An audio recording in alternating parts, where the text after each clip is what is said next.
안녕하세요. 경기도에 살고 있는 30대 중반 여성입니다. 요즘 저는 아이가 크는 모습을 보는 행복으로 살고 있어요. 20대 때는 돈 주고도 살 수 없는 경험에 대해 잘 알지 못했거든요. 그런데 아이 낳고 키워보니 그 의미를 좀 알 것 같아요. 저는 단언컨대 제 인생에서 제일 잘한 일이 제 아들을 낳은 거라고 생각해요. 그래서 저는 소중한 아들을 지켜주기 위해 열심히 살고 있어요. 하지만 아이의 아빠라는 인간은 눈꽃만큼도 아이를 생각하지 않았죠. 사람들은 보통 이혼했다고 하면 꼭 아이가 있는지 물어보는 것 같아요. 저도 아이가 없을 때 이혼했어야지 라는 말을 참 많이 들어왔죠. 그런데 엄마가 되어보니까 아이가 곧 제가 살아야 할 이유가 됐어요. 아이 덕분에 저는 이혼하고 혼자가 아니라 둘이 되어 버틸 수 있었죠. 그런데 양육권이고 친권이고 다 필요 없다던 전 시댁과 전 남편이 뻔뻔하게도 얼마 전 제게 터무니없는 말을 하더군요. 제가 아이에게서 할머니랑 아빠를 뺏었다고 주장했죠. 나중에 아이가 자라고 그 인간이 늙어서 병들면 혹시나 아빠라고 찾아올까봐 벌써부터 겁도 나네요. 절대 그럴 만한 자격이 없는 사람이거든요. 제 사연 끝까지 들어주시고 과연 정말 전 남편 말대로 제가 잘못한 건지 구독자 여러분들의 현명한 조언 부탁드려요. 결혼 전에 남편은 말보다 행동하는 남자였어요. 젊은 시절 남자친구들처럼 허황된 사탕발림을 하는 것보다 어른스러웠고 적극적인 행동으로 저를 챙겨줬던 사람이었죠. 물론 사람이 한결같으면 좋겠지만 역시나 남편은 연애 시절에만 잘해주던 그저 그런 좋은 사람이었어요. 참 연애할 때는 간이고 쓸개고 다 내어줄 것 같았어요. 그의 관심은 오로지 저에게만 쏠려 있었죠. 자기 먹는 것보다 제 입에 들어가는 음식이 중요했고 언제나 제 건강을 신경 쓰는 사람이었어요. 제가 살집이 없는 편인데 비실거린다면서 복날에는 꼭 삼계탕집까지 저를 끌고 갔고요. 초복, 중복, 말복 빠짐없이 저희 엄마보다 남편은 저를 살뜰히 챙겼어요. 제가 어릴 때 아빠가 일찍 돌아가셔서 저한테는 엄마뿐이었거든요. 엄마는 남편이 연애 때 제게 잘하는 모습 보고 진심으로 좋아하셨어요. 그런데 남편은 몸보신해야 한다며 삼계탕은 꼭 먹이면서 말은 이상하게 무뚝뚝하게 하는 사람이었어요. 제가 음식을 남기면 그렇게 먹어서 어디 나중에 애는 잘 낳겠냐고 타박도 했죠. 퉁명스러운 말투이기는 했지만 언제나 그 안에는 저를 향한 걱정이 묻어났어요. 투박한 그 사랑 표현이 연애 때는 뭐 그리 따뜻하게 느껴졌는지 몰라요. 아무래도 제가 아빠가 안 계셔서 그 사람을 더 많이 의지하고 마음을 많이 줬던 것 같아요. 그런 성격이 마음에 들어서 결혼했는데 막상 결혼식 올리고부터는 저를 완전히 찬밥 신세 취급하더군요. 연애 때와 달리 복날이면 저는 땀을 뻘뻘 흘리며 남편과 시부가 먹을 삼계탕 열심히 끓였어요. 그동안 제가 많이 챙김받았으니까 이젠 아내로서 며느리로서 저도 잘 챙겨주고 싶었어요. 하지만 그 누구도 앉아서 먹어보란 말이 없더라고요. 남편과 시부모는 자기들끼리 개걸스럽게 삼계탕을 해치웠어요. 맛있게 잘 먹는 모습이 처음에는 보기 좋았죠. 하지만 제가 앉기도 전에 제 목까지 4마리를 다 먹는 바람에 결국 저는 죽만 먹었어요. 알고 보니 남편이 시부모님 줄 양이 한참 모자라다고 자기 몫이 아닌 제 몫까지 전부 나눠줬기 때문이었죠. 남편은 그렇게 늘 저보다 시댁이 우선인 사람이 되어 있었습니다. 그래서 자연히 저는 내 몫은 내가 알아서 챙겨야 하는 사람이 되었죠. 결혼 초반에는 무심한 남편 때문에 외톨이가 된 기분이었어요. 하지만 사람은 적응의 동물이라고 하잖아요. 삼계탕을 각자 뚝배기에 나눠 끓여 나가면 제 뚝배기에 손댈 생각은 못 하더라고요. 돌이켜보면 남들처럼 달콤한 신혼을 보낸 기억도 별로 없네요. 신혼 초반에는 저도 새댁이니까 잘 모르잖아요. 그러니 남편에게 이끌려서 시댁에 자주 갔어요.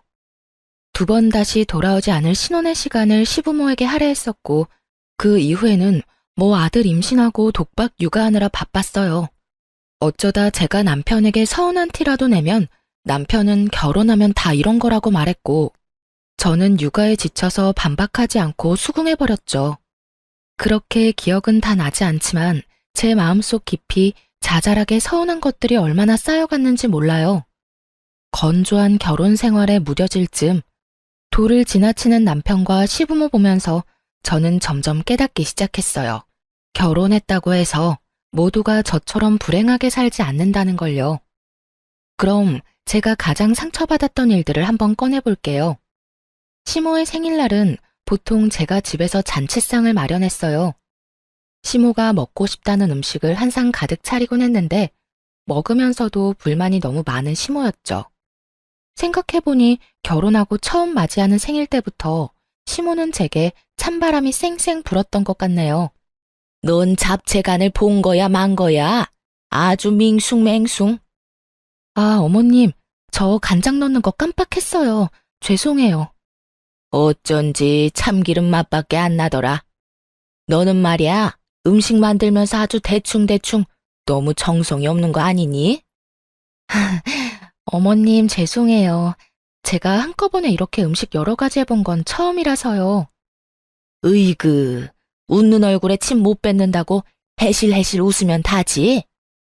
시모는 조금만 제가 실수하는 모습 보이면 건수 잡은 사람처럼 잔소리를 늘어놓았어요. 처음에는 어른 말씀이라 끝까지 들었는데 저도 겪다 보니 점점 요령이 생겼죠. 시모 잔소리가 시작되면 말을 돌리며 자리를 슬쩍 뜨곤 했어요. 그땐 정말 뭘 몰라서 남편이 고생했다는 말이라도 제게 한마디 해주면 그게 얼마나 뿌듯했는지 몰라요. 그래서 시모가 구박해도 별 타격이 없었죠.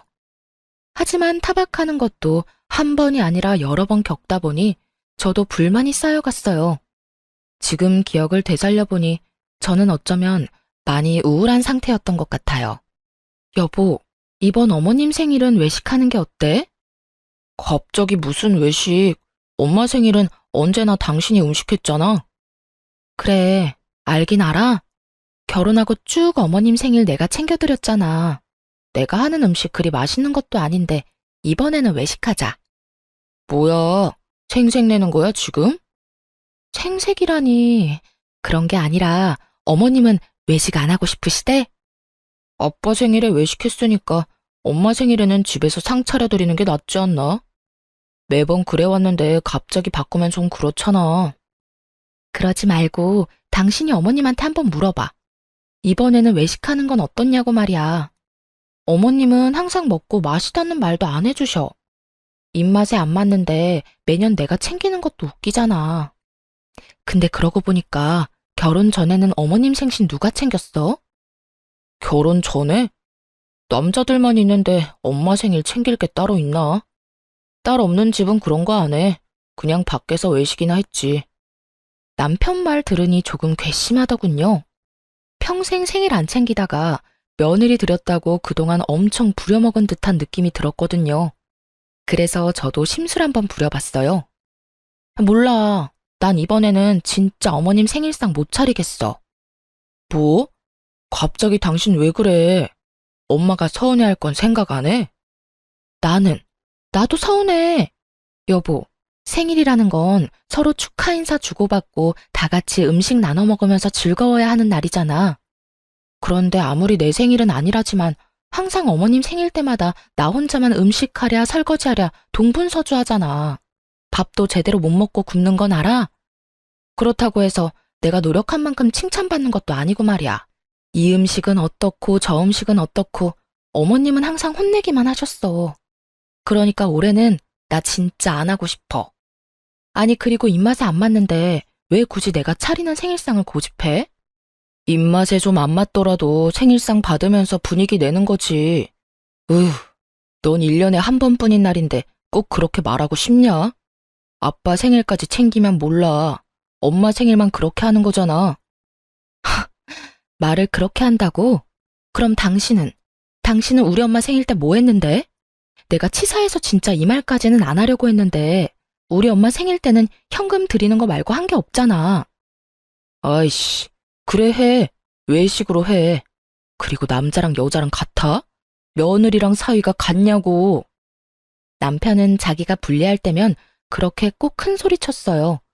결혼 전에는 전혀 드러내지 않았던 가부장적인 면모를 한껏 드러냈죠. 그럼 뭐 식당은 내가 알아볼까? 됐어. 내가 알아볼 테니까 당신은 신경 꺼. 비록 남편이 제 서운함은 알아주지 않았지만 항상 칭찬은 못 받고 욕만 먹는 시모의 생일상을 더 이상 안 차려도 돼서 너무 기뻤어요. 그래서인지 남편의 신경 끄라는 말도 기분이 하나도 나쁘지 않았죠. 그렇게 시모 생일이 다가왔고 남편은 정말 비싼 고급 한우집을 예약했더라고요. 남편이 비록 제게는 툴툴거렸지만 시모에겐 제가 더 이상 욕먹지 않도록 준비를 단단히 한 줄 알았어요. 제가 차린 생일상 대신 남편이 비싸고 맛있는 소고기를 쏘는 거구나 싶었죠. 그땐 바보같이 왜 남편을 그렇게 좋게 바라보려고 무진장 애썼는지 모르겠어요. 결혼하고 그런 식당을 가본 적이 손에 꼽혔어서 저는 괜히 설렜어요. 시부모와 점심 약속을 했었기에 당연히 유치원에 있는 아들을 일찍 데리러 갈 줄 알았어요. 그런데 남편은 싫다고 정색을 하더군요. 시모 생일 기념자리니까 당연히 손주가 있는 게 맞잖아요. 훈이 지금 딱 데리러 가면 되겠다. 훈이는 왜? 왜긴 왜야. 할머니 생일이잖아. 설마 데리고 갈 생각 아니었어? 굳이? 그냥 우리끼리 먹으면 되잖아. 아니, 어머님 생신인데 하나뿐인 손주 있으면 더 좋잖아. 아, 번거롭게 뭐하러 그래. 우리 엄마는 아들인 나만 있으면 돼. 알겠어. 솔직히 말해서 제가 아들 소고기를 먹을 기회라고 데리러 가자는 게 아니라 시부모님이 손주 보고 싶어 할까봐 데리고 가자는 거잖아요. 남편이 너무 정색하니 민망하고 묘한 기분이 들었어요. 아들 유치원까지 데리러 가는 게 귀찮은 건지 아니면 식당에서 아이가 밥 투정 부릴까봐 그러는 건지 남편의 마음을 알 수 없었죠. 그냥 저녁에 아이 맛있는 밥 해줘야지 생각하고 말았어요. 그런데 식당 가서 남편이 제게 이렇게 귓속말을 하더라고요. 엄마 생일이니까 우리는 맛만 보자. 아무래도 여기 가격이 좀 있잖아. 4명 다 먹으면 감당 못해. 그래. 남편은 중소기업을 다니는 일반 회사원이었고 저는 카페 운영하고 있는 평범한 부부였어요. 부부 수입이 모자라서 막 허덕이는 것도 아니었지만 거기가 워낙 비싼 식당이니 그렇게 말할 수 있다 생각했어요. 하지만 저는 입이 짧아서 엄청 많이 먹는 것도 아닌데 한편으로는 내가 먹으면 얼마나 먹는다고 그러지 싶었어요. 그래도 그냥 좋은 게 좋은 거라고 그날은 시모만 맛있게 잘 먹으면 된다 생각했어요. 남편이 시킨 화려한 부위별 소고기가 나오고 직원이 굽고 있는데 시모는 또 잊지 않고 제게 잔소리하더군요. 만나서 꼭 저를 한 번은 혼내야 성이 차는지 언제나 그냥 넘어가는 법이 없었죠. 아들, 넌 어쩜 결혼 후에 더 수척해 보인다. 예, 너 우리 아들 밥 잘 안 해 먹이니? 결혼하고 얼굴 멀쩡한 꼴을 못 봤다. 가장의 얼굴이 이렇게 푸석해도 되겠니? 아니요. 남편 삼시세끼 너무 잘해 먹이고 있는걸요? 요즘 야근하느라 얼굴은 조금 수척해 보이긴 하는데 저 사람 살은 결혼 전보다 더 쪘어요, 어머님. 그러니까 너무 걱정 마세요. 저희는 맞벌이 부부인데 시모 눈에는 언제나 자기 아들만 가장으로 보였나 봐요. 자기 아들 몸집에 반도 안 되는 며느리는 하나도 걱정 안 되냐고 시모에게 묻고 싶어서 입이 근질근질했어요. 으이그, 너무 나물 반찬만 하지 말고 밥상에 고기도 올리고 해야 한다. 닭고기나 돼지 말고 이런 좋은 소고기 같은 것들 말이다. 그럼요. 그리고 이 사람 고기 없으면 밥도 잘 안 먹어요. 훈이는 아빠랑 다르게 고기 없어도 밥 잘 먹는데 말이죠. 어쩜 입맛도 다르고 얼굴 생김새도 그렇고 훈이 걔는 클수록 영 내 아들을 안 닮았니? 네? 뭐 내 아들 안 닮았으면 널 많이 닮은 거겠지. 저는 시모가 헛소리해도 생일이고 좋은 날이라서 그냥 참았어요. 게다가 결혼하고 몇 년 만에 시모 생일상에서 해방된 기념일이었고요.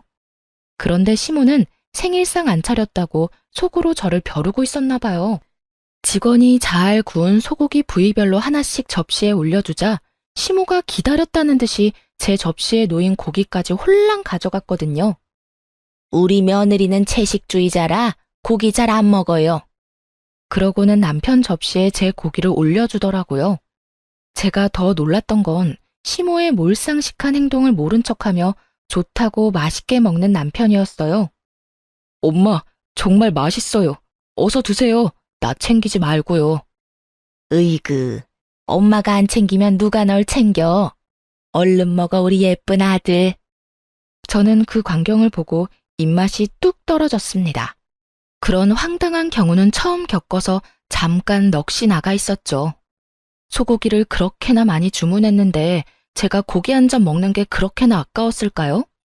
아니면 생일상 안 차렸다고 벌이라도 주고 싶었던 걸까요? 그런데 시부도 다 봤으면서 역시 본인 식사에 집중하느라 앞에서 뭔 일이 일어나도 상관없어 보였어요. 시모가 그러면 시부라도 나설 법한데 제 편이 없는 게 너무 어이없고 서러웠죠. 오죽하면 고기 구워주는 직원이 저를 챙겨주더라고요. 사모님도 좀 드세요. 입맛 없으시더라도 잘 챙겨 드셔야죠. 감사합니다. 저는 괜찮아요. 채식주의자라서요. 당연히 저는 채식주의자가 아니에요. 일부러 남편과 시모 들으라고 크게 얘기했는데 저는 투명인간 된 듯 저 빼고 즐거운 식사 분위기였어요. 네, 저도 손이 있으니까 소고기 그냥 제가 집어서 먹으면 돼요. 하지만 손이 부들부들 떨려서 그냥 가만히 있고 말았죠. 이미 그때부터 남편과 이혼하고 아이를 혼자 키우는 상상까지 하고 있었네요. 결국 저 빼고 남편과 시부모만 배부르게 먹고 저는 무표정으로 자리만 지켰네요. 그땐 남편과 시모 앞에서 1인 시위하는 기분으로 자리를 지켰어요. 그때 식당에서 생일이라고 미역국이랑 찰밥 있는 작은 생일상 챙겨주더라고요. 다들 배부른지 거들떠도 안 보는데 저는 순간 배고프기도 하고 음식이 아까워서 먹고 싶긴 했어요. 내가 너무 예민하게 받아들여서 괜히 바보처럼 식사를 못한 건가 후회도 됐고요. 그렇다고 무시당했는데 호구처럼 그걸 먹고 싶지는 않았어요. 그런데 미역국을 두고 시모가 아무도 안 먹어서 아깝다고 말하자 눈치 없는 남편이 그걸 저한테 먹으라며 내미는 거 있죠? 당신 미역국 좋아하잖아. 당신이 먹으면 되겠네. 얼마나 잘 먹었으면 트림까지 하는데 꼴 보기 싫어 죽는 줄 알았습니다. 왜 소고기는 먹어보라는 말 한마디 없다가 공짜 미역국은 보자마자 제게 먹으라 하는 건지 너무 얄미웠어요. 네가 먹으라고 하면 내가 먹을 줄 알아? 속으로 그러고 있는데 남편이 제 쪽으로 생일 밥상을 밀었어요. 그러자 시모가 다급하게 제 팔을 붙잡더라고요. 저는 수저를 들지도 않았는데 말이죠. 아, 생일상은 생일인 사람이 먹어야지. 엄마 배부르다면서요. 아니야, 나 먹으라고 식당에서 줬는데 먹어야지. 오늘은 내 생일이잖아. 시모 배불러서 미치겠다며 소화제 찾을 때는 언제고 갑자기 욕심을 부리더라고요. 꾸역꾸역 미역국까지 다 먹는 시모의 모습을 보면서 확실히 깨달았어요. 며느리 입으로 들어가는 음식을 엄청 아깝게 생각한다는 걸요. 집에 돌아오자마자 저는 남편에게 따져 물었어요. 하지만 제게 돌아오는 건 사과가 아니었어요. 어쩜 그래? 내가 먹으면 얼마나 먹는다고. 너 나한테 맛만 보라는 게 눈으로 맛보라는 거였니? 아주 넌 잘만 먹더라. 배 튀어나온 것 좀 봐. 맛있디? 그리고 내가 언제부터 채식주의자라고 거짓말까지 쳐? 야, 내가 언제 먹지 말랬어? 난 그런 말은 한 적 없잖아. 네가 괜히 엄마 눈치 보느라 안 먹은 걸 왜 내 탓해? 그러길래 그냥 집에서 생일상 차려드렸으면 좋았잖아. 그럼 엄마도 심술 안 부렸을 테고.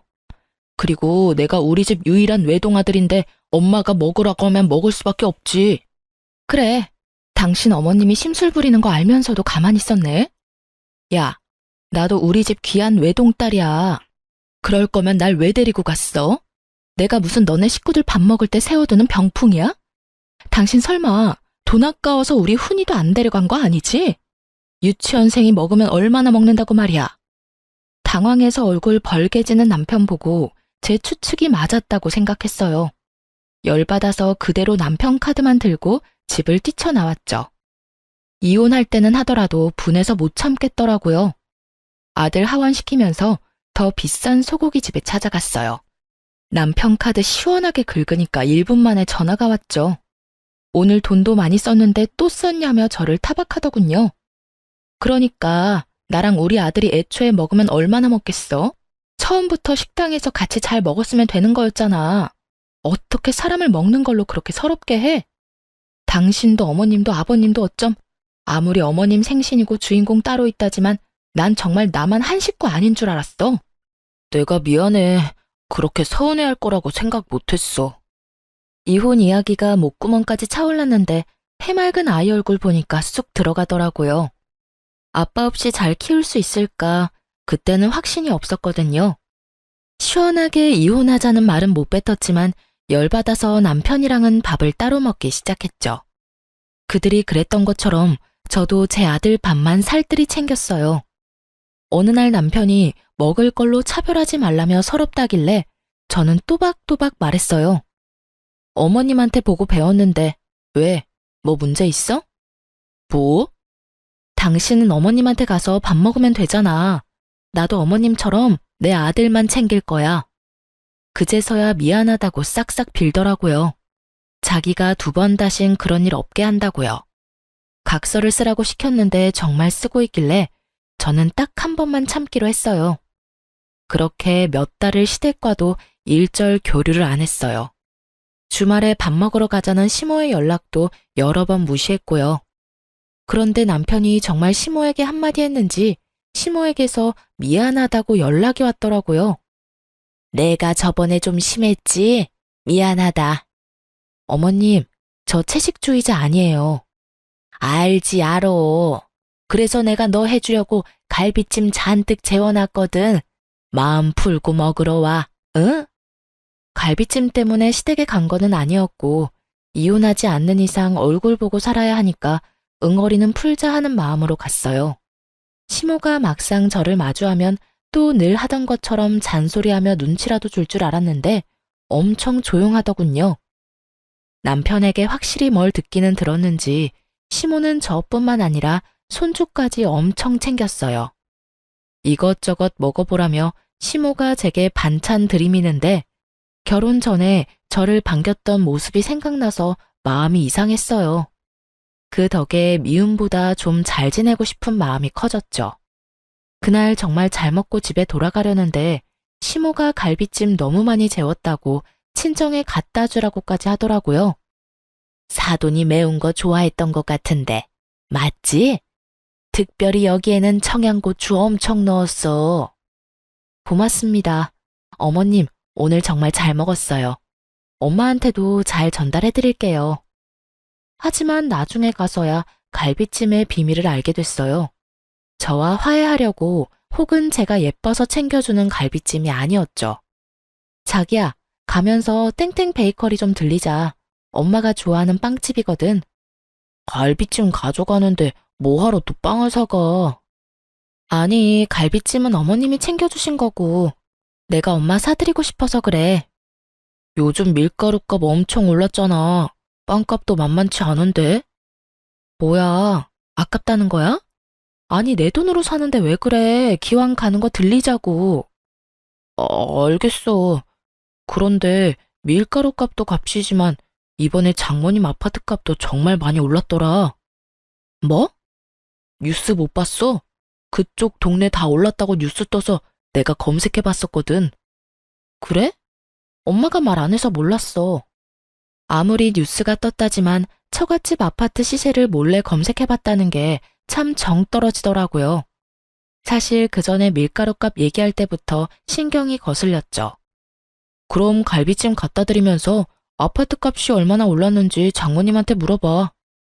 아무리 모녀지간이라도 다 말할 수는 없어.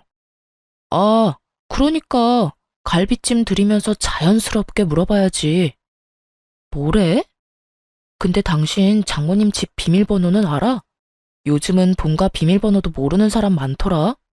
그런데 미리미리 그런 것도 알아놔야 해. 오늘 가면서 장모님 집 비밀번호도 체크해보자. 장모님 명의로 돼 있기는 하지만 결국 당신 거잖아. 가만히 있어봐. 비밀번호는 당신만 알고 있을 게 아니라 사위인 나도 알고 있어야 하겠네.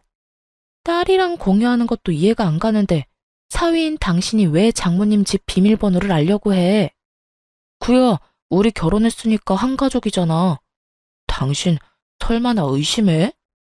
아니, 의심이고 뭐고 너무 이상하잖아. 아니, 장모님 연세도 있는데 혹시 모르잖아. 도어락뿐만 아니라 이참에 장모님 통장 비밀번호도 미리미리 체크해둬. 요즘 돌연사나 교통사고도 많은데 갑자기 훅 가시면 어떡해? 남편의 말을 듣다 보니 어처구니가 없었어요. 저 말들이 저만 이상하게 느껴지나요? 여러분이 보셨을 때 어떻게 느껴지는지 정말 궁금하네요. 저는 남편의 말에 참지 못하고 꽥 소리를 지르고 말았어요. 당신 미쳤어? 재수없는 말을 뭐 그렇게 아무렇지 않게 내뱉어? 깜짝이야. 왜 소리를 지르고 난리야? 뭐가? 그리고 우리 엄마 아파트가 왜 내 아파트야? 그거 우리 엄마 거야. 내가 가질 생각 전혀 없거든? 아, 그럼 당신 논리대로 나는 어머님 아버님한테 현관 비밀번호랑 통장 비밀번호 다 공유해달라고 하면 되는 거지? 뭐? 당신이 알아서 뭐하게? 그러니까 내 말이 딱 그거야. 네가 우리 엄마 비밀번호는 알아서 뭐하게? 아니, 장모님은 혼자시잖아. 친정 가는 길 내내 문홀리의 남편과 말싸움을 하느라 신경이 곤두섰죠. 친정엔 저 혼자 들어가서 갈비찜만 갖다 주고 바로 내려오려고 했거든요. 근데 남편은 치사하게 시모가 챙겨준 갈비찜을 꼭 자신이 드릴 거라며 쫓아오더라고요. 그때 살짝 당황했어요. 설마 이러려고 시모가 갈비찜 챙겨준 건가 싶었죠. 제가 초인종을 누르자 남편은 한 번 더 친정 도어락 비밀번호를 모르냐고 묻더군요. 사실 엄마 집 비밀번호 알고는 있었어요. 그런데 남편이 옆에서 빤히 보길래 거부감 들더군요. 아무리 내 남편이라 해도 그 상황에는 그랬어요. 그날 어찌저찌 엄마한테 갈비찜 가져다 드리고 넘어갔어요. 남편에게 다시는 그 얘기 꺼내지 말라고 분명히 경고했죠. 그런데 남편은 계속해서 정신 못 차리고 결국 선을 제대로 넘더라고요. 장모님 갈비찜은 잘 드셨을라나? 맞다. 엄마가 잘 먹었다고 전해달랬는데 깜빡했어. 통 가져가라고 연락 왔었는데 일이 바빠서 답장을 못했네. 내가 가지러 갈까? 당신이? 왜? 나 퇴근하는 방향이 어차피 같잖아. 그럼 그래줄래? 엄마한테 내가 미리 전화해 놓을게. 아니야, 내가 들릴 때 전화 드리지 뭐. 아무 생각 없이 남편한테 맡겼는데 일이 터지고야 말았어요. 수진아, 그게 정말 네 생각이니? 엄마 뭐가? 남편은 몸이 안 좋아서 다음에 오라는 엄마 말을 듣지 않고 걱정된다고 굳이 집에 찾아온다고 했대요. 그러더니 편하게 누워 계시라고 엄마한테 집 비밀번호를 문자로 넣어달라고 했다네요. 엄마는 직접 열어주겠다고 편하게 벨 누르라고 말했는데 남편은 그럴 필요 없다고 계속 비밀번호를 달라고 고집을 피웠대요. 아무리 사위라지만 엄마도 느낌이 좋지는 않았나 봐요. 엄마가 끝까지 비밀번호 안 알려주셨는데 남편은 벼랑간 시모랑 같이 나타났다고 하네요. 시모는 지나가다가 아들 차 얻어 탔는데 그 김에 사돈한테 인사하러 왔다고 말했고요. 시모는 엄마가 괜찮다고 거절했는데 부담스럽게 죽까지 끓여준다며 안방에 누워있으라 했대요. 그런데 엄마가 안방에 누워있는데 밖에서 계속 찰칵찰칵 사진 찍는 소리가 계속 들리더래요. 슬쩍 나가보니까 남편이 말도 없이 친정집 내부를 찍고 있었던 거예요. 아니 자네 지금 뭐 하나? 장모님 별거 아니니까 신경 쓰지 마시고 방에서 쉬고 계세요. 어머, 내 집 사진을 찍는데 내가 신경을 어떻게 안 쓰나? 그냥 부동산에 문의하려고 찍는 거예요. 무슨 문의를? 남편과 시모는 그때부터 몸도 좋지 않은 엄마를 앉혀놓고 말 같지도 않은 말을 했더라고요. 지금 최고점일 때 아파트 팔고 하나뿐인 외동딸 서포트 하라고요. 친정아빠도 안 계시는데 믿을 구석이라곤 엄마밖에 없지 않냐면서요. 그러곤 친정엄마께 미리 죽을 날 받아놓은 사람 대하듯 어느 은행에 돈이 얼마나 들어있는지 은행별로 비밀번호도 다 정리해서 제게 다 알려주라 했다네요. 둘이서 아주 작정한 듯 엄마의 혼을 쏙 빠뜨려 놓고 가버린 거죠. 그것뿐인 줄 아니? 한서방이 나한테 깔끔한 신축으로 월세방 얻어주겠대. 아파트 시세 올랐을 때 팔라는데 어찌나 불편한지 모르겠더라. 내가 멀쩡한 내 집 두고 갑자기 어딜 가니? 사돈도 합세해서 다 딸 위한 거라 하는데 너 정말 엄마가 아파트 팔았으면 좋겠어? 요즘 너희 생활 어렵니? 내가 모르는 무슨 일이라도 있는 거야? 엄마 그거 절대로 내 생각 아니야. 내가 지금 집으로 갈게요. 이게 무슨 일이라니. 갑자기 들이닥쳐서는. 통화하는 내내 친정엄마는 갑작스런 상황에 놀라고 속상해서 우셨어요. 저는 남편에 이어 시모까지 왜 자꾸 M1 엄마 아파트에 눈독을 들이는지 정말 환장하겠더라고요. 급하게 아이를 데리고 친정에 갔어요. 그런데 어린 제 아들이 엄마 집 문 앞에서 하는 말에 저는 그만 다리에 힘이 풀려서 주저앉고 말았어요. 엄마, 할머니가 꼭 비밀번호 외워오랬어. 숫자 놀이 한다고 했어. 어? 푸나, 혹시 어떤 할머니? 아빠 할머니가. 엄마 할머니 비밀번호 가르쳐 달랬어. 저희 아이는 아직 어려서 외할머니를 엄마 할머니라 불렀고 친할머니를 아빠 할머니라고 불렀어요. 무슨 속셈인지는 몰라도 시모가 어린 손주한테 외할머니 집 비밀번호를 외워오라고 시킨 거예요. 그때부터 눈앞에 보이는 게 없어지더라고요. 집주인이 멀쩡히 있는데 몰래 사진까지 찍고 그놈의 현관 비밀번호 알아내서 뭐 어쩌려고 그렇게까지 하는 건지 도대체 무슨 짓을 벌이려고 그러는지 소름이 끼치기 시작했죠. 시모에게 전화를 걸어서 따지니 시모는 태연한 목소리로 말했어요.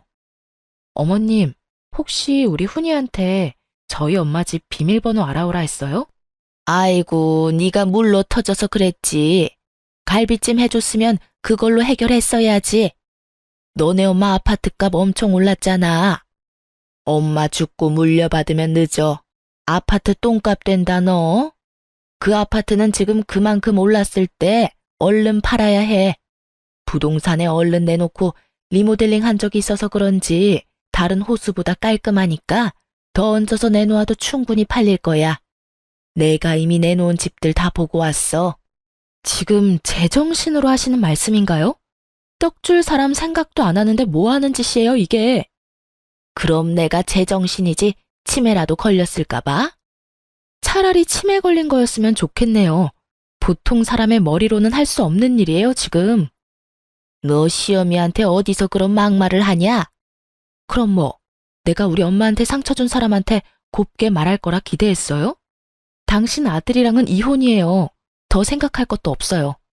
이 지경까지 오기 전에 진작 했어야 했는데 누굴 탓하겠어요. 예, 이혼이라니 안 된다. 수화기 너머로 애걸복걸 매달리더라고요. 저는 못 들은 척 전화를 끊어버렸죠. 엄마의 아파트를 탐내고 있는 남편과 시모. 제가 뭘 어떻게 그들을 더 보듬겠어요? 단번에 이혼 결심이 서더라고요. 아니나 다를까 남편놈은 아니란 반응이더군요. 아니, 그때 아파트값 올랐다고 엄마한테 말하니까 어차피 나중에 그 아파트는 외동인 당신 거라잖아. 그래서 나도 그렇겠다 싶었지. 근데 엄마 말로는 지금부터 관리해서 팔아야 한다잖아. 기껏 갈비찜에서도 먹이고 장모님 갖다 주고 했는데 돌아오는 게 아무것도 없으니까 엄마도 나도 많이 답답했어. 솔직히 장모님 월세도 내가 내드리려고 했는데 무조건 싫다고 하시니까 나도 이젠 섭섭하다. 나조차고 이러는 거 아니잖아. 우리 부부를 위해서잖아. 아주 미쳤구나. 너도 네 엄마도. 이거 지금 죄 짓는 거야. 부들부들 거리는 손으로 남편 뺨을 시원하게 갈기고 짐 싸서 친정에 갔어요. 엄마는 걱정스러운 눈빛으로 이게 다 남편이 없어서 그들이 얕잡아 본 것 같다고 하더라고요. 말년에 이런 추잡한 꼴까지 다 겪는다며 가슴을 퍽퍽 치며 한탄하셨어요. 너무 비참하고 죄송하더라고요. 제가 결혼을 잘못해서 피해를 끼쳤잖아요. 얼른 이혼할 거니까 걱정 마시라고 엄마에게 단단히 일러뒀어요. 이건 아빠의 부재가 문제가 아니라 남편과 시모가 이상한 거라고 말이죠. 당연히 엄마 역시 제 잘못 아니라며 저를 다독이셨고 정신 차리는 대로 엄마랑 친한 변호사 이모한테 전화를 걸었어요. 제가 이혼 소송을 걸겠다고 말했더니 그들은 아주 천하태평이더군요. 붙잡을 때는 언제고 또 다르게 머리 굴렀나 봐요. 서로 머리 복잡하게 소송으로 질질 끌지 말고 깔끔하게 네가 내 아들한테 5천만 원만 줘라. 그럼 네 아들 양육권이랑 친권 우리가 다 포기해 줄 테니 내 아들도 새 출발은 해야 하지 않겠니?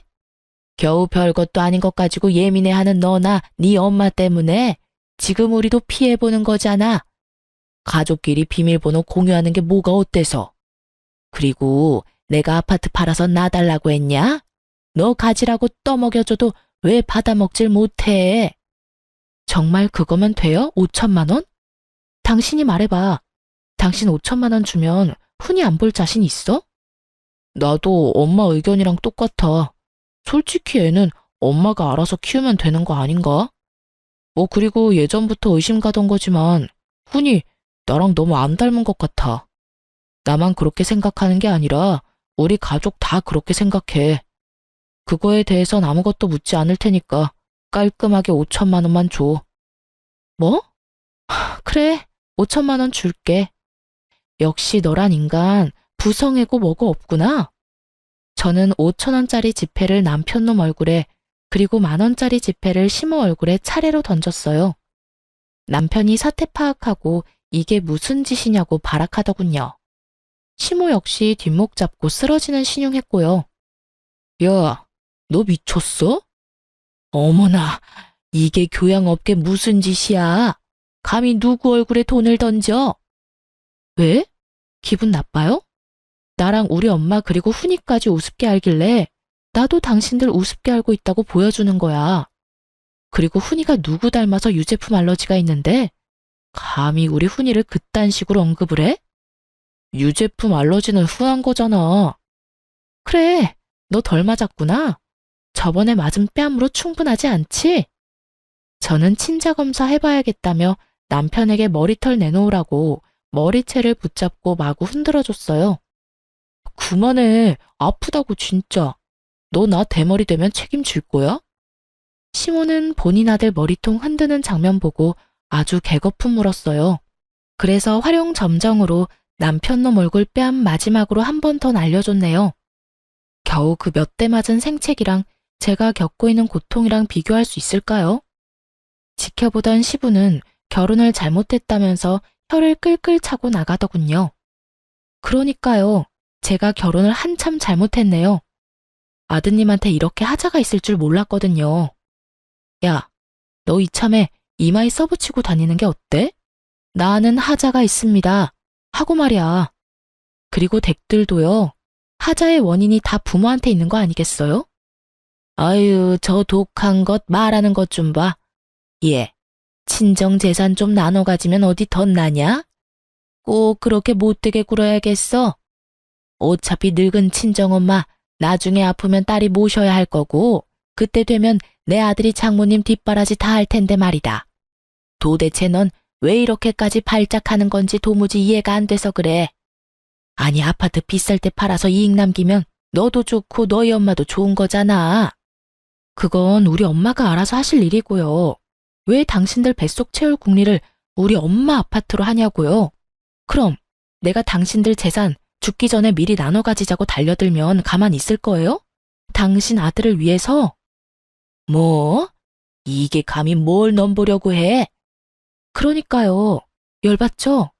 왜 역지사지 입장 바꿔서 생각 못 하세요? 내가 댁내 아들 새 출발은 꿈도 못 꾸게 해줄게요. 네가 무슨 수로? 내 아들은 내가 있으니까 걱정 마라. 넌 네 아들이나 신경 써. 친권, 양육권 다 가지려면 얼른 5천만 원이나 준비하라고. 시모가 하는 행동을 봐선 누가 보면 정말 제 아들이 친손주가 아닌 줄 알겠더라고요. 배 아파서 대를 이을 핏줄 낳아줬더니 홀대하는 건 뭔가요? 자기 아들 대를 끊고 싶은 건가 싶었어요. 곧바로 저는 엄마 친구인 변호사 이모를 통해서 남편에게 이혼 소송을 걸었습니다.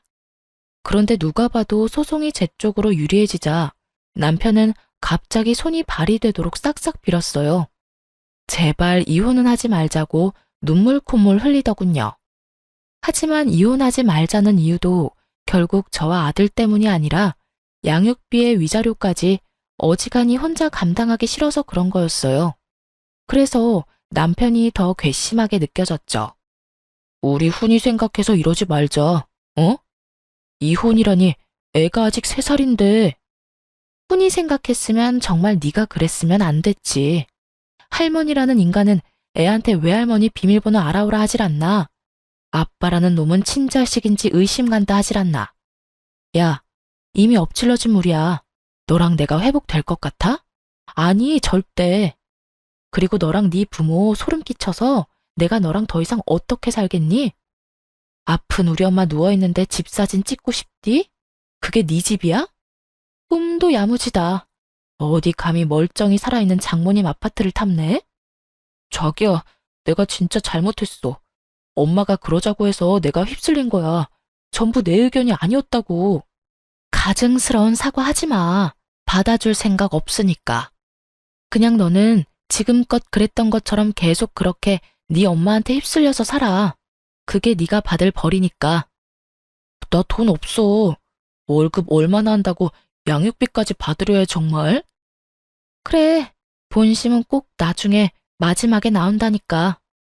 뻔뻔하게 바짓가랑이 붙잡는 남편놈 냉정하게 내치고 떠났어요.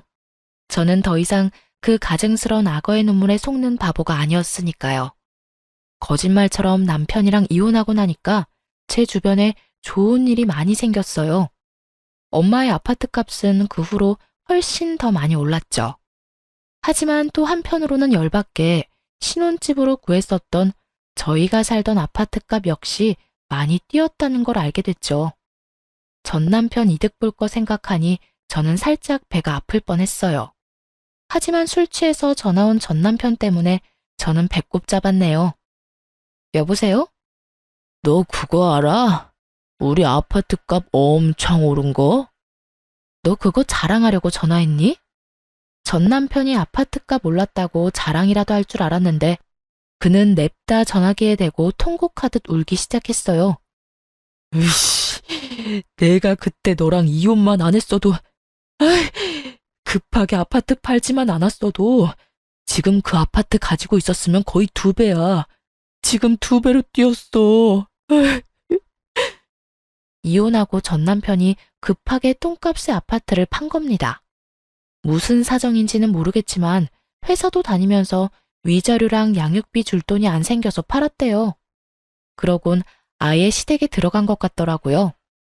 전 남편 말대로 이혼 안 하고 같이 잘 살았으면 아파트값 오른 거 엄청 득이 됐을 텐데 같은 생각 잠깐은 했어요.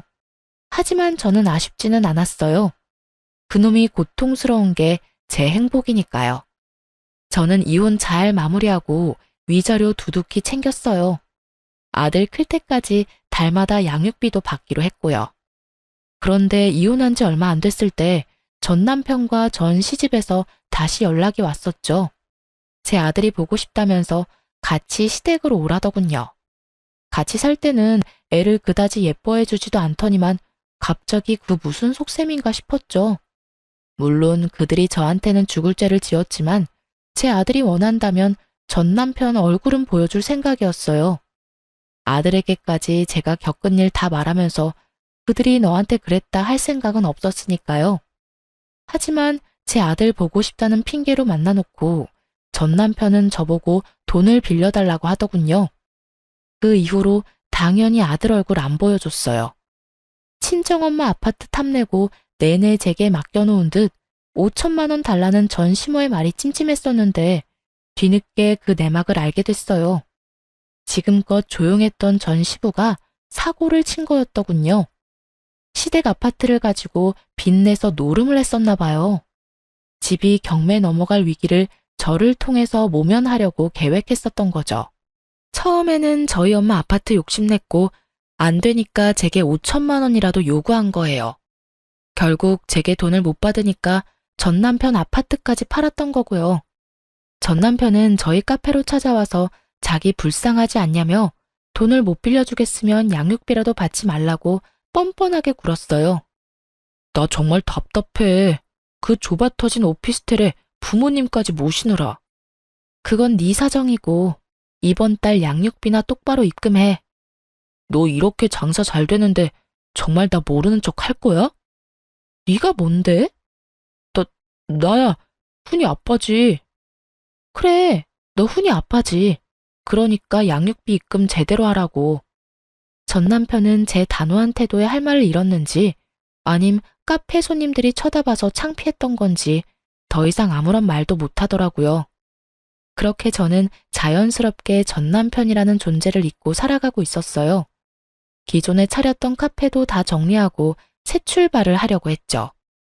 다름 아니라 저희 엄마가 아파트값 절정에 올랐을 때 파셨거든요. 엄마가 건물을 운 좋게 잘 샀는데 남자 잘못 만나서 이혼한 딸 뭐가 예쁘다고 가엾다면서 방 하나 내주셨어요. 정확히 말하자면 건물의 2자리를 통째로 내주셨죠. 이미 리모델링 공사까지 다 마친 3층짜리 건물이었는데 현재 3층에 엄마 사시고 2층에는 저랑 아들이 살고 있고 1층에는 제 카페를 새롭게 열었어요. 그런데 또 정말 우연하게도 제 가게에 시모가 왔더라고요. 악연이 참 끈질기죠. 전 시모가 카페에 자주 다니고 하는 사람은 아닌데 친구들 따라서 우연히 들른 거였죠. 네가 왜 여기 있냐? 네 카페는 어디다 팔아먹고? 아, 알고 온 거예요? 아님 모르고 찾아온 거예요? 내가 뭘 너 여기 있는지 어떻게 알고 오겠어? 웃기는 애네 정말. 정신 차려라. 내가 너 여기 있는 거 알았더라면 아마 꼴 보기 싫어서 안 왔겠지. 꼴 보기 싫은 건 피차 일반이네요. 여기 사장은 어딨냐? 너 손님한테 이딴 식으로 해도 돼? 난 네 카페 사라졌길래 어디서 뭘 하나 싶었는데 일이 잘 안 풀리나 보지? 하긴 요즘 땅값이며 월세가 많이 올랐으니까 여기서는 뭐 알바하는 거니? 내 아들 인생 망치더니 잘된 꼴이다. 전 시모는 제가 무슨 대답도 꺼내기 전에 혼자 신나서 상상의 나래를 펼치더군요. 얘들아, 와서 내 며느리 꼴 좀 봐라. 이혼하고 카페 쫄딱 망해서 여기서 알바나 하고 있네. 게다가 전 시모는 자기 친구들이랑 왔는지 갑자기 친구들을 제 앞으로 불러 모아서 대놓고 제 흉을 보기 시작했죠. 그때 알바생이 사장님이라고 부르자 전 시모는 용케 다시 카페 열었냐고 비웃었어요. 그래봤자 다 은행빚 아니냐고요.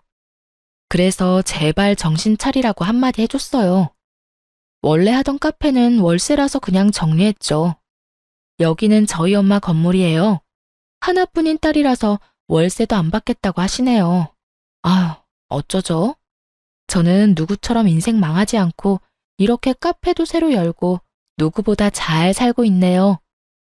뭐? 여기가 정말 아니, 너네 엄마 건물이라고? 아, 엄마 아파트 값이 그 이후로 더 올랐거든요. 나중에 엄마가 이 건물 통째로 물려주신다는데 덕분에 저 건물주 되게 생겼잖아요. 근데 전 남편 통해서 들었는데 남편분이 사고 거하게 쳤다면서요? 집은 경매 넘어갔는데 아직 카페 오고 그럴 여유가 남아있으신가 봐요? 그 자식은 그걸 또 왜 말을 해서? 어머 순자야, 너 집 경매 넘어갔어? 어머, 그럴 리가 있니? 나 급한 일이 생겨서 먼저 가볼게. 꽤 치장하고 나타났길래 집안 사정 괜찮아진 줄 알았더니 그것도 아니었나 봐요. 창피한 건 아는지 자기 친구들 두고 쌩하고 도망가더라고요. 그 친구들은 괜히 제게 궁금한 게 많은지 이것저것 물었어요. 저는 뭐 아무리 악연이라지만 제 입을 또 굳이 더럽히기 싫어서 그냥 몇 가지만 대답해주고 입 다물었네요. 그랬더니 그냥 그 사람들도 더 이상 묻지 않고 제게 고생 많았다며 음료랑 빵을 잔뜩 팔아주고 갔어요. 아니나 다를까 전 남편에게서 연락이 왔어요. 솔직히 먼저 연락 올 거라고 예상은 했어요. 그는 양육권이랑 친권 5천만 원에 포기한다고 다 필요 없다 해놓고 갑자기 태세 전환을 했죠. 그리고 엄마 건물이라고 밝힌 이유 저도 나름대로 있었답니다. 장모님 건물 샀다며? 뭐? 그럴 거였으면 이혼 사유가 전혀 맞지 않잖아. 장모님도 다 내 탓해놓고 결국 아파트 팔 생각이었던 거지. 네가 괜히 예민해서 훈이한테서 아빠랑 친할머니, 친할아버지를 뺏은 거야. 뭐라는 거야? 먼저 양육권 친권 타령하면서 5천만 원 들먹인 게 누구더라? 됐고, 이제 나도 훈이 아빠 자리를 다시 되찾을 거야. 나도 내 권리를 찾아야지. 권리라. 당신 훈이 아빠로서 자격을 찾고 싶은 거야? 아님 우리 엄마 건물이 또 탐나서 그러는 거야? 뭐, 난 너만 좋다면 재결합 생각하고 있어. 훈이 생각해서라도 그게 좋은 거니까. 미친놈. 뭐? 너 양육비 4개월이나 밀렸어. 번호 바꾸고 잠수 타더니 이제서야 연락이 되네? 알지? 계속 밀어봐 어디. 여보. 여보 같은 소리 한다. 야, 네가 정말 훈이 생각한다면 돈 열심히 벌어서 양육비 보내면 되는 거야. 알겠니? 양육비를 줘야 하는 게 바로 네 권리야. 그니까 더 징징거리지 말고 입금이나 해. 더 지체하면 미지급 소송 들어갈 거니까. 회사에 소문이라도 나고 싶어? 본인한테 남은 거라곤 회사밖에 없어서 그런지 회사 이야기 꺼내니 바로 깨갱하더군요. 참 부성애라는 게 모든 사람한테 있는 건 아닌가 봐요. 친자식 아닌 것 같다고 상처 줄 때는 언제고 아들을 가지고 끝까지 어떻게 해보려고 하는 꼴이 우스웠죠. 그리고 결혼 후든 이혼 후든 왜 장모님의 재산을 탐내는지 도무지 제 상식적인 선에서는 이해가 안 됐고요. 사실 아들이 상처받을까봐 전 남편과 전 시댁 이야기를 저는 평생 가슴에 품고 안 꺼내리라 생각했어요. 하지만 아들이 컸을 때 혹시라도 그들에 의해 피해보지 않게끔 이젠 잘 정리해서 설명해주는 게 필요하겠다 싶어요. 왜 그런 사람들 많잖아요. 자식 낳아놓고 나 몰라라 하더니 자식 혼자 올바르게 다 크면 부모랍시고 나중에 찾아와서 생색내면서 자식 괴롭히는 사람들이요. 전 남편이 딱 그럴 것 같았어요. 저는 이 이혼 끝에 얻은 교훈이 하나 있어요. 분수도 모르고 남의 것을 탐내지 말자. 분수에 맞게 살자가 제 모토가 됐죠. 앞으로도 제 분수에 맞게 잘 살도록 할게요. 지금까지 긴 사연 들어주셔서 감사합니다. 좋은 하루 되세요.